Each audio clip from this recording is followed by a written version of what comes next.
Now, the Palestinian Ministry of Foreign Affairs and Expertise urged the international community for immediate intervention to stop rapid and dangerous developments in Israel's war on the Gaza Strip.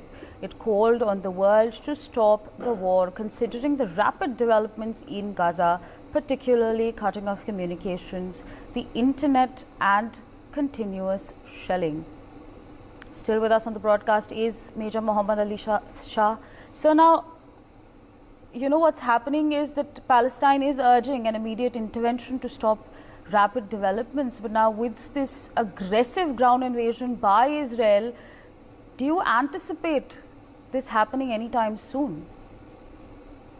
Well, to be very, very honest with you, I do not see it. I do not anticipate it happening anytime soon. Recently, there was again a poll which you mentioned earlier about at the UN, where there were 120 countries which voted for a humanitarian truce between Palestine and Israel. In fact, rather, I would say the Hamas and Israel for that matter.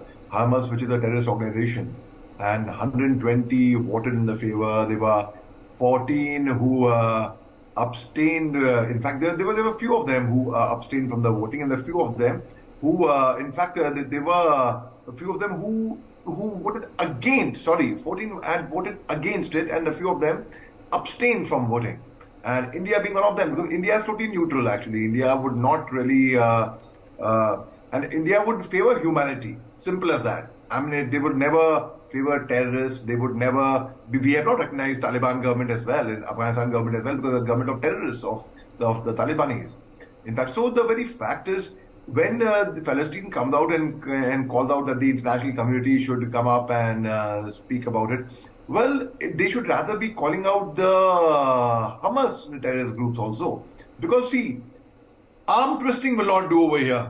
Arm twisting will not do. One has to it has to be a gesture where you have to come out and speak and come for a dialogue. And otherwise, Israel is going to get every single Hamas out at the expense of harming a lot of innocent civilians, women and children. They've made up their mind, it seems.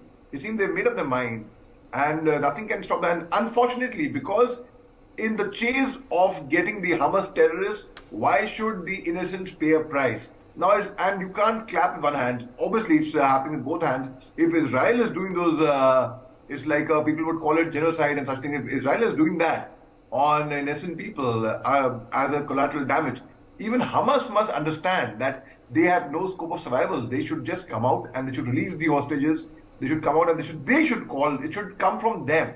Now, international community cannot do much. The UN cannot do much in this, unfortunately. Who is going to listen? Will Hamas listen? That's the golden question. Will Hamas listen? And if Hamas were to listen to them, why can't Hamas listen to and see the common sense and join the links by what the Palestinians want? Ultimately, they want peace, right? So I think the onus is largely on Hamas as well. So Hamas they must release the hostages as soon as possible. I hope they do not end up harming any hostage over there, because that is going to further flare up, which Hamas has been threatening and warning. So most certainly, I do not see it concluding anytime soon, Asafri. Absolutely, sir.